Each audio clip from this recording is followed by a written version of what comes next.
Exactly. And I think too, like people say, well, that's just my personality. And I say, well, if your personality affects whether or not someone feels comfortable communicating with you, then you need to adapt your personality, because when we don't feel comfortable communicating with someone on the healthcare team, it stops the flow of information. Absolutely. And when we stop the flow of information, that affects someone's mom or spouse or child. Hello, and welcome to the Art of Emergency Nursing podcast. This is where we share stories for inspiration, entertainment, and encouragement, because we all know emergency nurses have the best stories.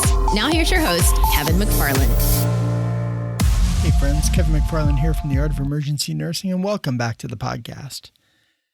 You know, in my day job, I teach a course probably 2 or 3 times a month around workplace incivility.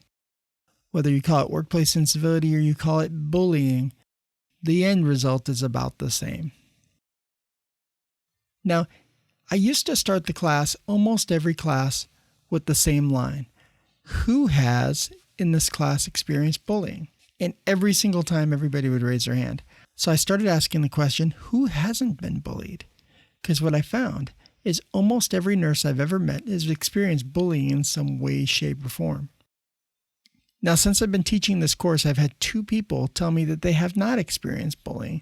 One, when we finally got to talking about it and what exactly bullying was, what we found out is that she had indeed been bullied. And she was kind of like, oh yeah, I guess I have been bullied. The other one still says to this day that she has not been bullied as a nurse. Now, I find that to be the far exception, not the rule. Here's the irony of being a nurse, that here we are, the most trusted, most beloved profession. I think we usually get the most trusted. We got it in 2020. We got the Gallup's most trusted profession because the public trusts nurses. The public really believes that we're good folks and we're going to take good care of them. And they should, because we will. Now, with that said, the irony is we're not always nice to each other. And sometimes when we're not nice to each other, we can be darn right hateful. Now, keeping that in mind, I wanted to do a little research on nursing bullying and talk to somebody who is a bit of an expert on the subject. So my guest today is Dr. Renee Thompson. Dr. Thompson is a DNP, an RN, and a certified speaking professional. She speaks all over the world talking about nurse bullying. She is the CEO and founder of the Healthy Workforce Institute, and her team there meets with facilities all over the country talking about bullying and how to try to eradicate bullying in the workplace.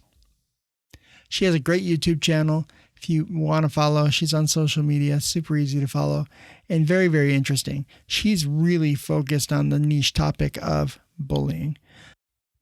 She's going to tell us a little bit about how to identify bullying, how to address bullying when you identify it, and even if you're not the victim, but a witness to the bully, how exactly to confront the bully to hopefully change their behavior.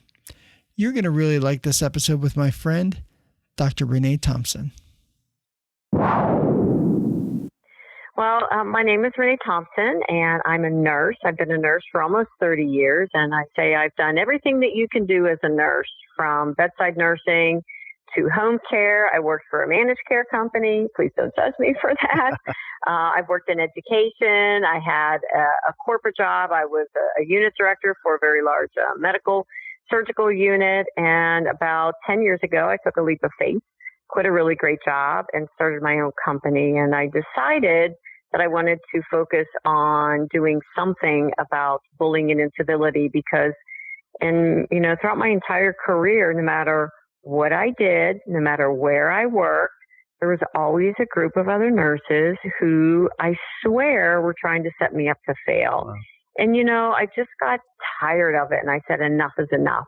So I decided to take action. And I really just started my company as a speaker. And I did a lot of speaking. And then from there, my message really resonated with people to the point where I was so over capacity that I went from basically a personality company to an institute. And now I'm the CEO and founder of the Healthy Workforce Institute.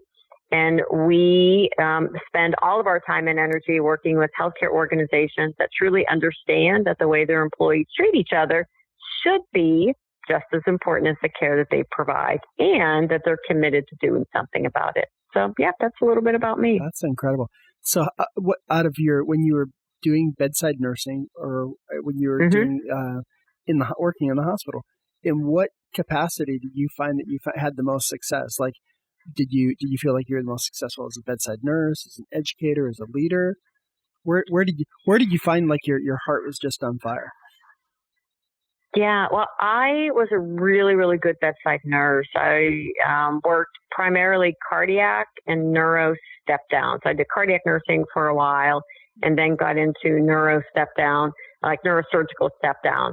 And I loved, the clinical aspect of being a nurse. But I'd have to say, when I got into education, I always found myself, whether I was, working with cardiac patients or stroke patients, always spending that extra time educating them. And I loved being a preceptor, and I loved having students, and I would always be teaching them. Some nurses, they find out there are students on the unit that day, and they're like, oh, students. Yeah. I was the one that said, give me a student. I want a student. So I really embraced the education role, and went and got my master's in nursing education, worked as a nurse educator for a while. Then I ended up getting into a corporate job, and I developed programs. I was basically responsible for professional development for about 10,000 nurses, and went and got my doctoral degree. And it was during that period of time that I started my own company. But I have to say, I'm a born educator. That's my sweet spot. I love teaching. I love educating others and helping them to become the best version of themselves. That's awesome.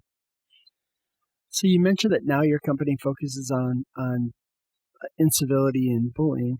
How prevalent is that? How prevalent is that in healthcare? We see more disruptive behaviors in healthcare than any other industry in the world. And it almost is shocking when I share that with people, because we're supposed to be in the caring business. And I always say we can be so caring and compassionate to our patients, but so cruel to each other. That's true. And I'm sure you can imagine, I always ask people, why do you think that is? I was just going to ask you the same question. The ED. Yeah.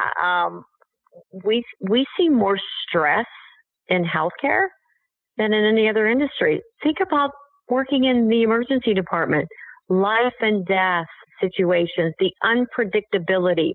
You never know what you're going to get coming through those doors. Absolutely. And so, think about these patients that come in. What if it's a young patient who's in, cardiac arrest, and you work on this patient for, 45 minutes and the patient dies?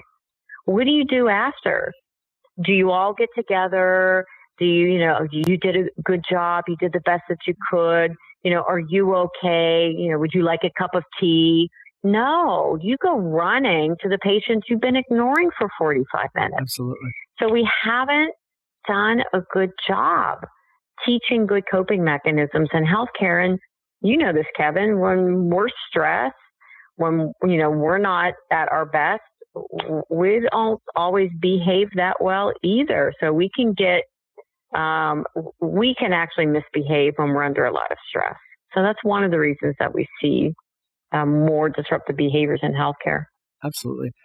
I was listening to a podcast just the other day, and it was a young lady who is a nurse practitioner now, but used to be a paramedic. And she talked about how, as a nurse practitioner, she never gets a chance to really kind of debrief and kind of just kind of let things go for a second in between calls, like she did as a paramedic. And she said, as a paramedic, we had our time cleaning the truck, we had our time going back to the base before the next call. And she said, as a nurse practitioner, I don't get that. It's, I have one terrible situation or something bad going on. I got to stop that, put on a brave face, and go to the next room and say, hi, good morning, how are you?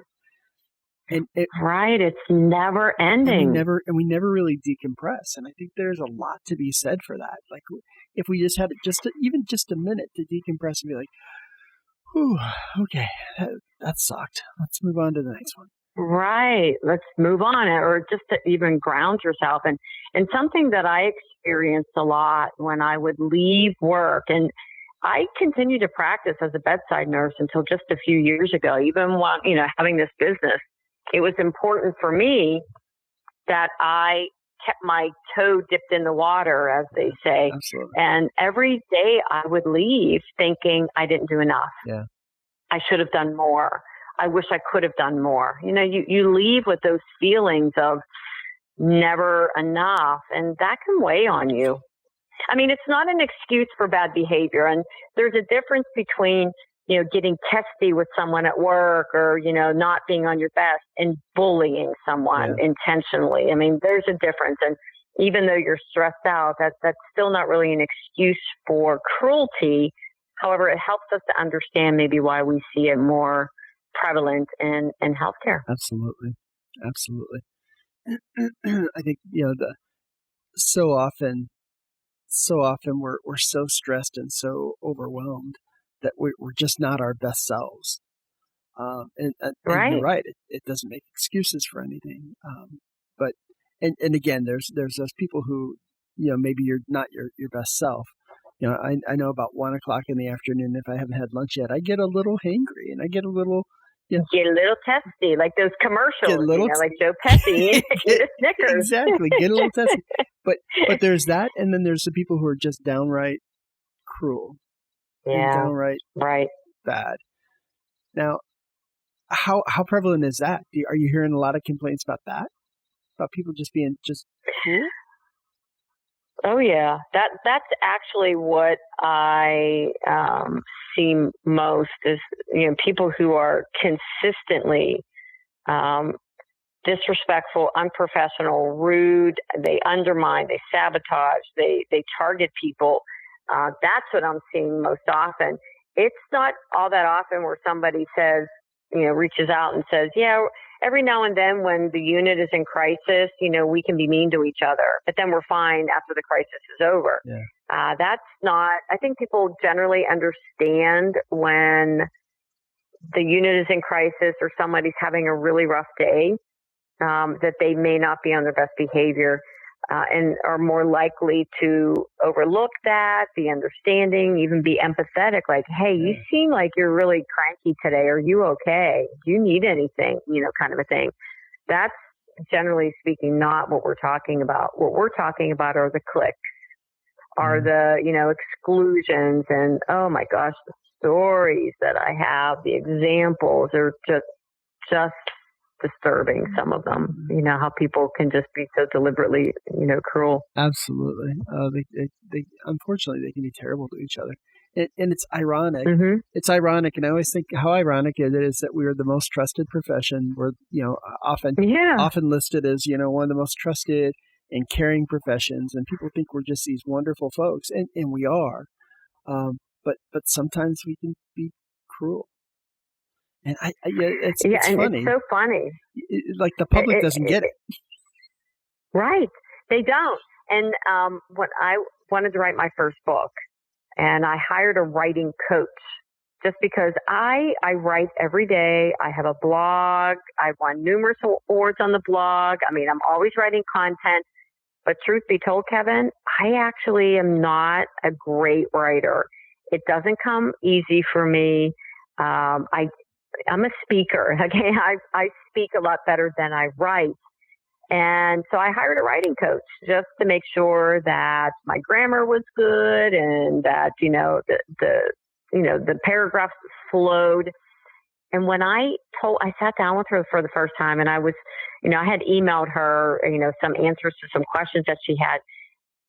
When I said, no, I want to write a book about nurse bullying, she thought I was kidding. She thought it was going to be like a comedy. Yeah. Like she thought it was going to be a funny book. I'm like, no, this is serious. She's like, you got to be kidding me. Yeah. Nurses really bully other nurses? Like, yes. She thought I was kidding. I'm like, no, this is real. Yeah. You're like, no, this is truly a big problem.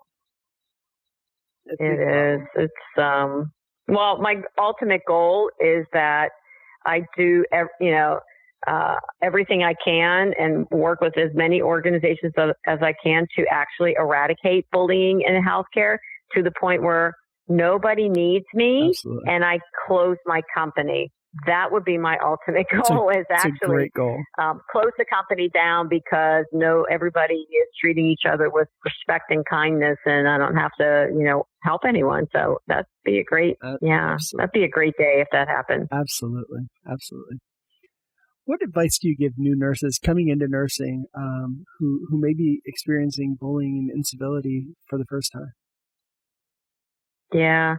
It's a great question because even though nurses still are young, although I always say we eat our young, our old, and everything in between. It's just something that it's not young anymore. It's not only right now.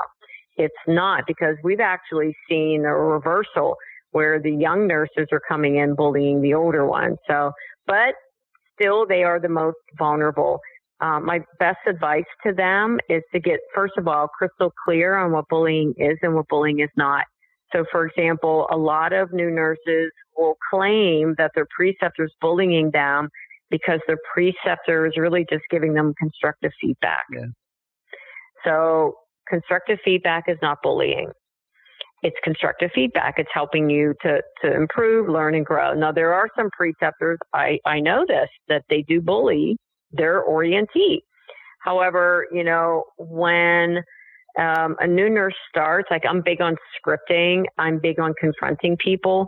So if, say, a new nurse is being treated in a way that's very condescending, or the preceptor is yelling at them or criticizing them in front of other people, it's to speak up. Yeah. And I use some techniques for this. It's name the behavior. You're yelling at me in front of people. You just said that I was stupid in front of my peers, or, you said this in front of a patient. You're yelling at me. I just saw you roll your eyes at me. So whatever the behavior is, just to name it. And then again, I'm big on scripting and saying things like, I'm offended by what you just said, or, I understand that you may be frustrated with me. I need you to exhibit some, patience as I'm learning. And I do a lot with how to give feedback and how to receive feedback. So for a new nurse to start is to be aware that sometimes people may be deliberately hard on them because they think they're helping them. It actually doesn't help. It makes it worse. That if they feel that they're being treated in a way that's very disrespectful, that they need to speak up. Because sometimes if you speak up the first time, like if somebody yells at you in front of other people and you say, you're yelling at me in front of other people, or the way you're talking to me right now is not okay. In most cases, the behavior will stop. If you say nothing, then they think it's okay to treat you that way. So my best advice is to speak up and say something. Not zing them back, not yell at them back, but just say, the way you're talking to me is disrespectful. Or, again, naming the behavior, but don't stay silent. Absolutely. That's like giving them carte blanche to just go ahead and keep going. Right. I always say too, for some situations, like I'll give you the first one. Like sometimes when somebody treats you in a way, or they say something curt, or they say something, rude, it doesn't really register immediately. And you're like, I think what they said to me was really rude. I always say, like, sometimes I'll give you the first one, but I won't give you a second one. Absolutely. And you can even say then, this is the second time you've said something like this to me. And that's really, it's not okay. Not as, I always try to remind people, we are adult professionals, okay? Absolutely. They don't treat each other this way. Absolutely. And I think a lot of times just the simple confrontation, and again, confrontation sounds more dramatic than it is, but really just naming the behavior, like you said, and just calling it out and saying, hey, here's what you're doing. Yeah. Hopefully that's enough to get a lot of people to stop. It won't work for everybody, but it will certainly get, someone who maybe is, not aware, or someone who like me, if I'm hangry and if I snap at somebody and someone says, "Hey, you just did this," I'd be like, "Whoa, I'm so sorry." Right, because the reason that bullying and incivility are so prevalent and it's gone on for so long is because we've normalized that behavior to the point where we fail to even recognize it. We say things like, well, that's just the way she is. Don't let anything she says, don't take it to heart, or, he's a really great nurse. He just doesn't like people, so don't get on his bad side. I'm like, why should that be a justification for bad behavior? Exactly. We've normalized deviant behaviors to the point where we fail to recognize them as deviant. We don't even notice them.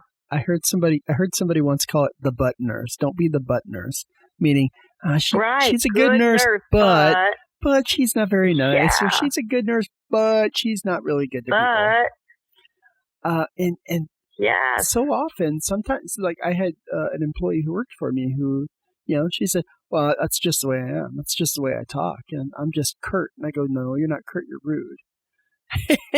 Right. It was one of those. So true. You're not curt. You're rude, and you need to be aware. Yes, you need to be aware of how rude your behavior actually is. Exactly, and I think too, like people say, "Well, that's just my personality," and I say, "Well, if your personality affects whether or not someone feels comfortable communicating with you, then you need to adapt your personality, because when we don't feel comfortable communicating with someone on the healthcare team, it stops the flow of information." Absolutely. And when we stop the flow of information, that affects someone's mom or spouse or child. Yeah. Have you heard any examples of people who, when they didn't ask the question, when they didn't make the communication, when there ended up being bad outcomes because of the bullying? Oh, I have a new book out that came out in May, and there's a story in there. And every one of my stories that I share on stage, I share in my books, I share in my blog articles, are real stories that sometimes I've had to change. Like if it was an orthopedic unit, I make it a med surg unit. If it was, you know what I mean? Like I changed the names just to protect people. Yeah. But there's one, I'll tell you what, there's one in my book that is so disturbing. There was a new nurse. She had a patient who had a wound vac, and the wound vac was draining a lot of fluid. I mean, it filled up. And she was new, and so she went to the charge nurse, and she basically said, the canister's full. And this nurse snapped at her and said, "Well, change that." I think she said effing thing. Okay, well, change it. And so she did. And then it filled up again.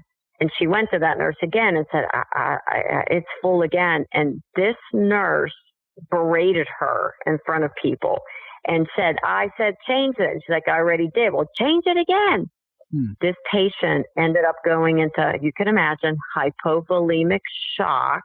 Oh my God. Because that patient had lost so much fluid and the patient died. Wow. That should never happen. This was a new nurse, didn't realize. Well, I think in general, the new nurse kind of was concerned, obviously, didn't realize that this patient was putting out so much fluid from the vac. And this nurse who was, I think, responsible for her, I think she may have still been on orientation. I can't remember. Wow. But yeah, so bad things happen. And I got numerous stories like that. That's terrible. Mm-hmm. What advice do you give people who... Yeah, it should never be that way. Never, ever be that way. What advice do you give people who maybe aren't experiencing the bullying, but maybe they're witnessing the bullying, like others on the unit? I'll give you an example. I worked with a woman who was kind of known as the bully. She was the one who said, "Oh, that's just me. That's just how I communicate." And I'm like, no. But for a long time, everybody was aware of the behavior. Like everybody knew. And I remember them telling them telling me and others, "Oh, just avoid so-and-so because she's not very nice." And she was probably one of the most experienced nurses on the unit. But nobody would ever ask her anything because they didn't want to be talked to the way she talks to people. Right. They're afraid of her, her wrath. Well, the most powerful intervention to stop the cycle of bullying is actually for the witness to speak up. It's not the target. So, and sometimes I'll say, you're walking down the hallway, you turn the corner, and all of a sudden, you oversee and hear a nurse screaming and yelling at, say, a new nurse. What is our tendency? Our tendency is, ooh, ooh, ooh, turn around and go the other way. Yeah. Instead, you need to walk right up to that nurse and say, you're screaming and yelling at her. You need to stop it right now. And then go and support that nurse who's being yelled at. It's for somebody else to say, whoa, wait a minute here. Not okay the way you're talking to her. It's not okay the way what you just said to him. Yeah. It's somebody else to speak up. And that's where I really think we could do a better job as experienced nurses in protecting our newest nurses. A lot of times we know they're being tortured, but we don't say anything. I was doing some work in a pediatric hospital, and the nurses talked about they felt bad for some of the new nurses when they had to assign their, queen bully who worked nights, that the new nurse had to give that queen bully report. They actually refer to that new nurse as the sacrificial lamb. Like, oh, we feel bad. We have to, but nobody intervened. Yeah. Nobody said to that, nurse who worked nights, look, you need to stop nitpicking and torturing these new nurses and report. Yeah. Because, report, that's when all the weapons come out for some of them. It's true. So, and it's intervening on their behalf is way more powerful than even just the target speaking out. So we need to, that's where I think we could do a much better job as experienced nurses in protecting these new nurses. And it's a lot easier when it's almost easier to step up when you're not being the one bullied, to be able to say, hey, right, as a third party, I'm offended. Right. It's almost easier because you're like, you really don't have any skin in the game, but your skin in the right. But your skin in the game is to take care of these newer nurses, or whoever maybe it is that's getting bullied. Exactly, and I think there's less of an emotional burden on you as the witness than there is on the target. Exactly. So much better way to put it. Yeah, and it's just. And I think even more so, like I said, we have an obligation to speak up when we witness disruptive behaviors. And I've written a lot about this. Like, what do you do if you're the witness? And, there are strategies for how you tackle situations like that. Absolutely. Well, that's definitely something I think that we all need to remember to do is step in and speak up. If you see something, say something. Like the old adage goes. But it works for bullying too, because so many times we see something and people just turn a blind eye to it. And you think, I know they do. You think that's what happens. That's when we lose people. That's when we lose good staff, new staff, and they go somewhere else. So exactly. We're hemorrhaging really great nurses to this problem. And, we all need to, we created this problem, nurses, we did. And so it's going to take us to actually, stop this. It's getting back to why we decided to work in healthcare to begin with, and remembering that every day we walk into work, our goals and all the decisions that we make are first based on what's best for the patients, then based on what's best for each other, and then ourselves. Like, we're last. I say this all the time. In healthcare, we are inconvenienced every day we walk into work. However, that's the job. That's what we do. We make decisions based on what's best for other people. Our coworkers should be, the same. We should be doing our part to help them. Absolutely. Now, one thing I've found is not all bullying is super overt. There seems to be some bullying that seems to be kind of on the sly. That you're like going, wait, am I being bullied? Like, what's happening here? Mm-hmm. Can you talk a little bit about that? About that again, it's not always. Yeah, there are the people who are just overtly and terribly rude, but sometimes it's more subtle than that. Can you talk a little bit about that? Yes, it would be so much easier to address if all of the types of behaviors that we saw out there were overt.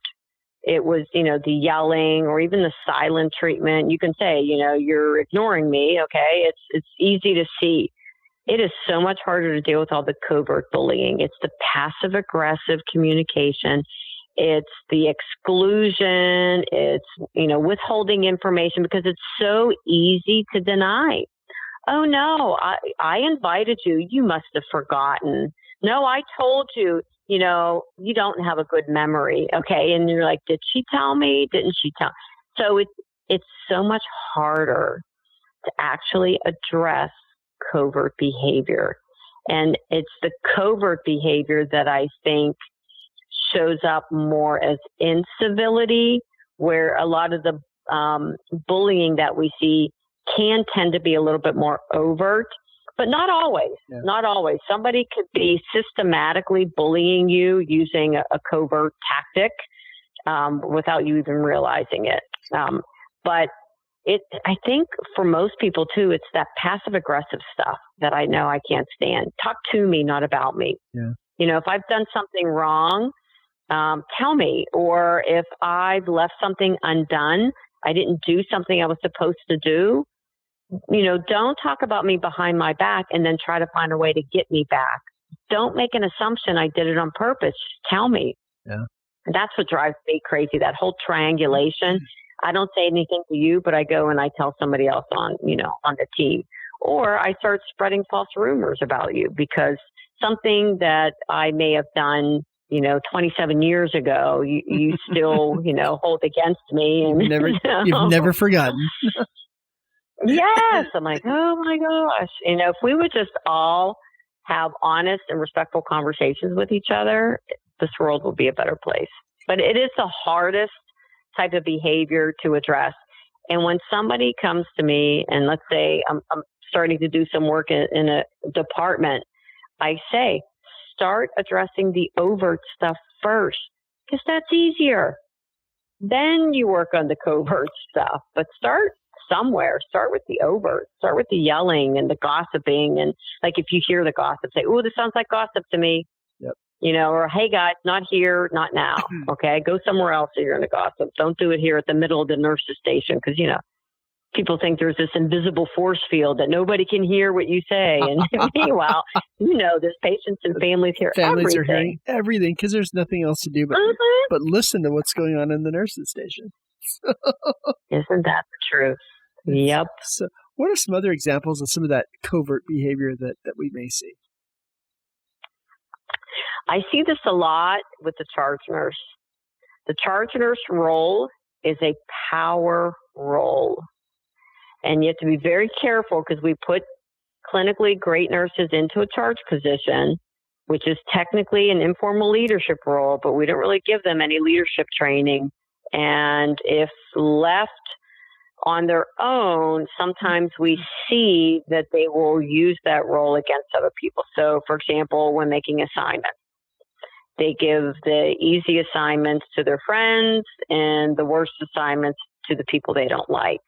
But then they'll say, they'll justify it or they'll act, oh, I didn't do that on purpose. And how are you going to prove it? You know what I mean? It's kind of one of those things. Or if they're responsible for the schedule.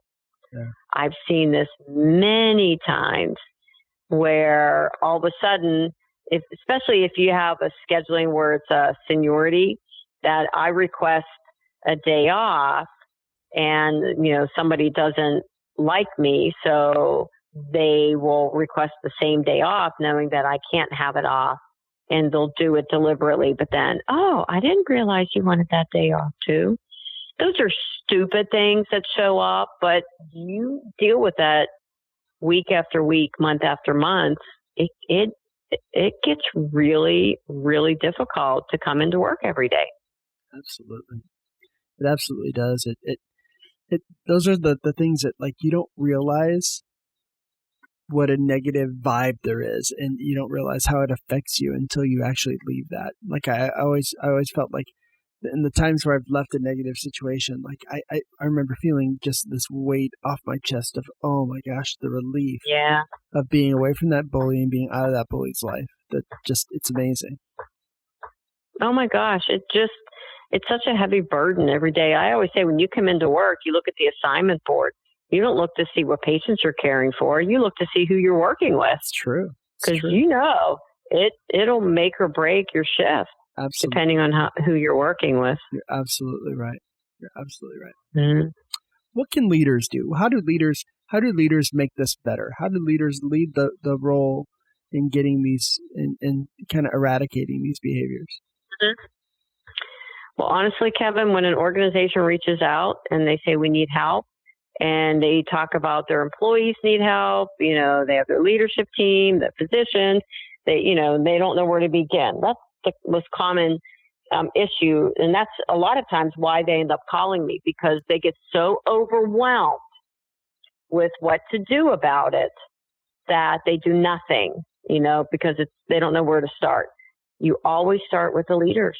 You always start with the frontline leaders, because what I have learned is that organizations are not doing a good job equipping their frontline leaders with the skills and tools that they need to set behavioral expectations and hold their employees accountable for professional behavior. And so leaders need to learn how to confront disruptive behaviors, how to document it in a way that enables them to take action if they have to go down that path. And what I have learned, Kevin, is in general, leaders are using silence as a strategy.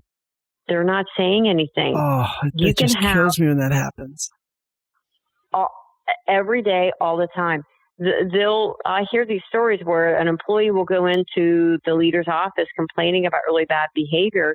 I had somebody recently tell me their leader actually was in a radiology department, looked at this employee and said, "You know what? This is the way it's always been here. Suck it up, Buttercup." That's what he said. Suck it up, Buttercup. I'm like, are you kidding? Oh my gosh. Now, there are some leaders who are like that. And then there are other leaders that are so paralyzed thinking about confronting someone. I mean, who likes to confront people? I don't know very many people who are like, "Ooh, yeah, I love to confront people." And if you do, that says something else about you, okay? But absolutely. In general, we avoid confrontation, and leaders are no different. And, and how do you tell your quote unquote best nurse that she's toxic? And how do you hold that nurse accountable when that nurse threatens to quit if you say anything? Yeah. So, and, I was a frontline leader, and trust me, I knew if I said anything to my night nurse, she would call off on a night that we were already short, knowing that I would have to come in and staff. Yeah. So do you think I was going to confront her? Nope. Makes it tough to do. So for the leaders, they need to partner with they need to develop a strong partnership with their HR representative. They do. They can't just barge into the HR office, right when they're at their wit's end and they want to terminate someone and just say, "Hey, you need to approve a termination." Like, you got to partner with them early if you really want to hold your employees accountable, and give them the heads up. And, so partner with them. And they need to start setting behavioral expectations, like, this is how we treat each other here. Absolutely. We treat each other with respect, and then you get your employees to say, this is what respect looks like to us. And then you hold people accountable by confronting them, like, "Hey, what happened? We all said that we were going to go out of our way to help each other, and, found out that this person was drowning, and you were sitting at the nurse's station on your iPhone buying shoes." Yeah. Like, not okay. Like, you have to be able to confront people. Absolutely. You got to be able to confront them. And again, confrontation's not always bad, but it's certainly bringing the awareness to them and saying, here's what I'm seeing, and here's how here are the expectations. Yeah. I think one of the things that you mentioned was, giving them the expectations of, here's how we treat each other here. How important is that to really set forth the expectations? Mm-hmm. Right. And I think once you set behavioral expectations and then let people know, if you don't honor these expectations, we're going to have a conversation about it. And if I don't honor these conversations or, these expectations, I want you to call me on it too. Like, we're all in this together. It's not the leader versus the employees and vice versa. No, we're a team. Yeah. We're all in this together, and the leader, though, really needs to be that role model for professional behavior. And, even in the middle of the nurse's station, if somebody's being really rude, the leader needs to call that person on it. Say, oh, excuse me, we don't do that here. Yep. You know what I mean? Because a common issue is when somebody gets their assignment, or they get mad and they huff and they puff and stomp down the hallways, and a lot of times nobody says anything.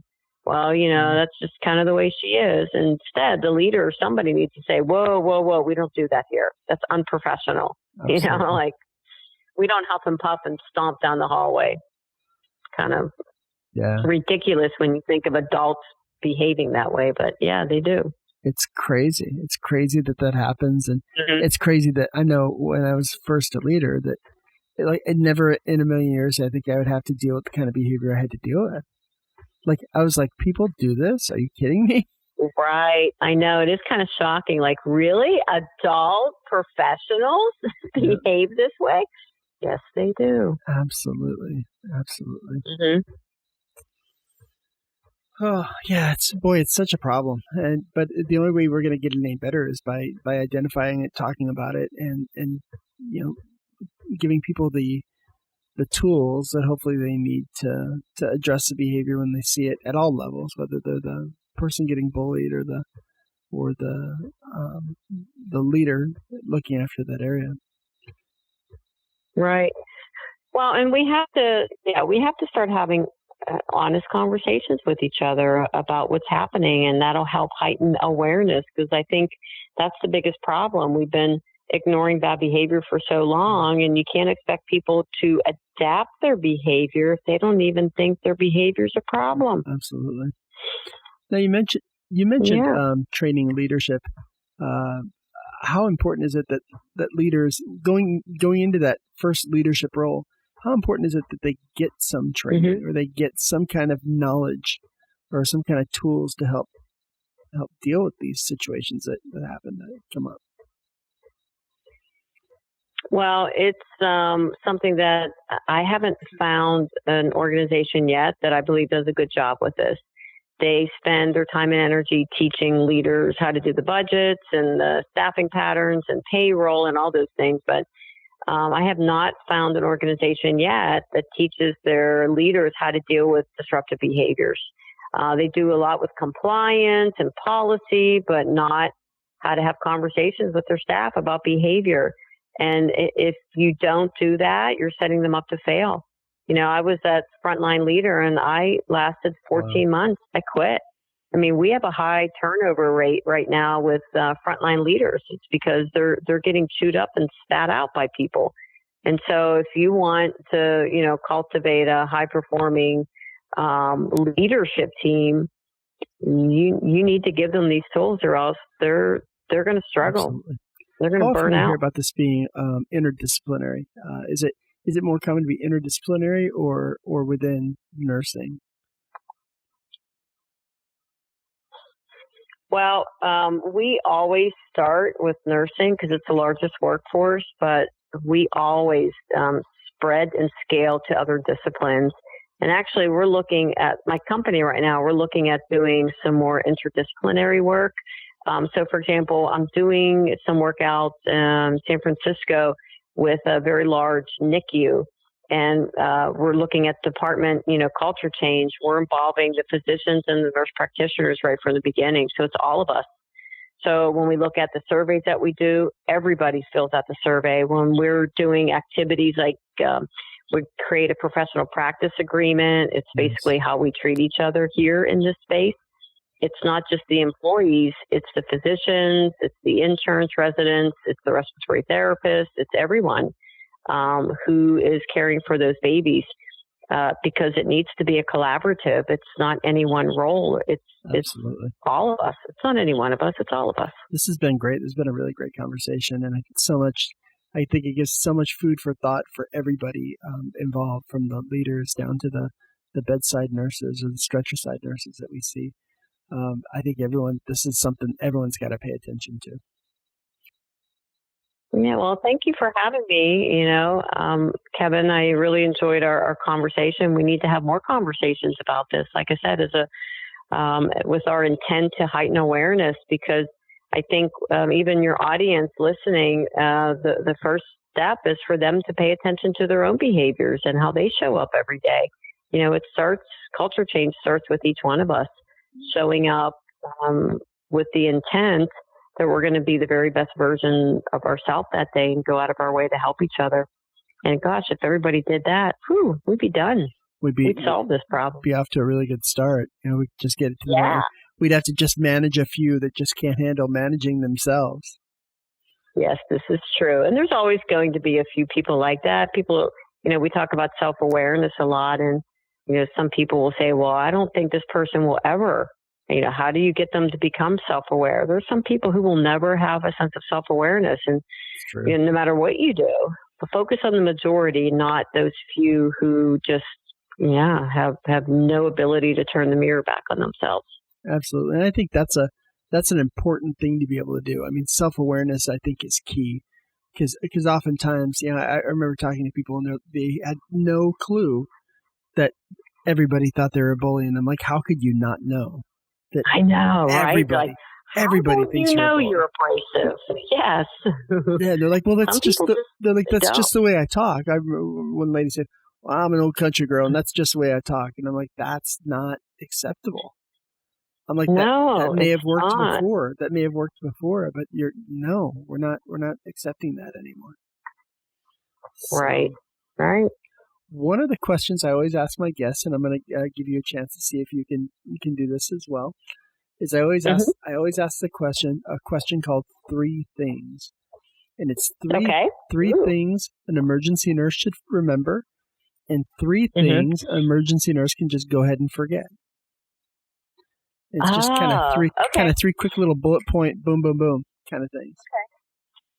Okay. 3 things that they should always remember is when they cross the threshold of their workspace, they have to make decisions in this order: what's best for patients, what's best for their team, and then what's best for themselves. Okay? I like that. I would also say 3 things they should forget is we can get so wrapped up in focusing on the things that we didn't do, the things that, like I said, I would walk out of work every day feeling like I didn't do enough. Yeah. That they, and this may or may not be what you're looking for, but I think when they cross the threshold as they leave, to sort of put all of that on a shelf until they get back, so that they can fully be present when they come home, to be with their families, to be with their friends. So it's not to say forget about the work, but forget about all the things that they wish they could have done or didn't do. And then just know that the next day they have an opportunity to be a little bit better. Absolutely.